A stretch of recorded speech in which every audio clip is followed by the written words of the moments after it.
Bikin sallar layya biki ne wanda ake gudanar da ibada ta yanka domin samun rahamar Ubangiji. Tun shekaru aru-aru da suka gabata a wannan yankin musamman jihohin Kebbi, Sokoto da kuma Zamfara ana gudanar da aikin naman daban da sauran sassan ƙasar nan. Wannan aikin na naman wanda ake a wannan yankin ana kiran shi da suna tarini.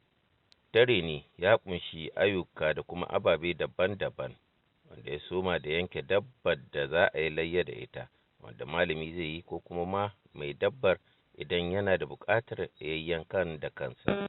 Bayan an yanke, sannan kuma za a heɗe, a cire kayan ciki, a cire kai, a cire ƙafafu, a bar gangar jikin ta dabban kawai. Wannan gangar jikin ita ma za a buɗe ta, a sa itace domin ƙara buɗa ta da kyau, a aje ta ta sha iska ta bushe, kuma a sanya gishiri domin samun ɗanɗano idan an gasa. Bayan an kammala fawar gaba ɗaya ta dabbar da aka yi layya da ita, jama'a za su zo su samu wani wuri su gyara, a kafa itace masu gwaha wanda za a amfani da su a zagaye kuma a sanya waɗannan dabbobin gare su, wanda daga nan kuma za a zo tsakiyar itacen inda aka sanya dabbobin a kunna wuta ta amfani da manya-manyan itace, amma kuma yanzu wasu na amfani da gadon ƙarfe a kunna ƙasa a ƙasansa, wanda wannan sabon abu ne wanda zamani ya kawo.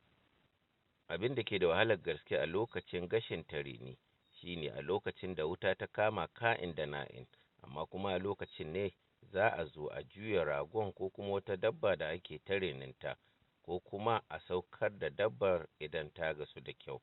Kowane rago ana yi masa wata alama wadda bayan sun gasu a lokacin da suke da wuyar ganewa, za a yi amfani da wannan alama ce wajen gane ragon kowa. Tunda a wasu wuraren za ka ga ana gasa dabba daga 10, 20 har ma fiye.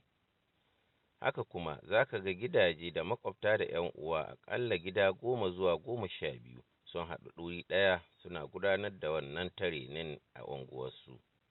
Sannan kuma bayan dukkanin dabbobin sun gasu, matasa da sauran jama'ar da ke wurin sai su jidda waɗannan dabbobin a ɗoka ɗaya bayan ɗaya a kai ma kowa a gidansa.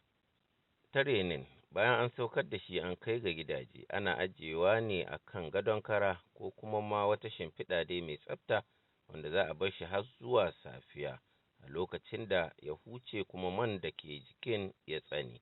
Wannan sallah dai sallah da yake ana yanke za ka iske duk idan mutum yake, mutane da yawa na gidajensu a cikin barikoki, amma za ka ga sun zo da kayayyakin su na layya a babban gidansu na asali na gado, sun kawo nan da za a yankewa, nan da za a gasa, nan da za a yi duk abubuwan da za a yi sannan a koma. Wannan shine sadar da zumunta wanda muke ta yi cikin wannan ƙasa ta. Sauran dangi dama ayyukan layya din waɗanda sun ka samu yankawa ba su na kan yin aikin ba, za ka iske sauran dangi waɗanda a talakawa su ne za su yanka, su yi hida, su yi gashi, wanda yake da an ka gama an ka rarraba, za ka iske an ba da wuya, an ba da wani sashe na nama kyauta gare su.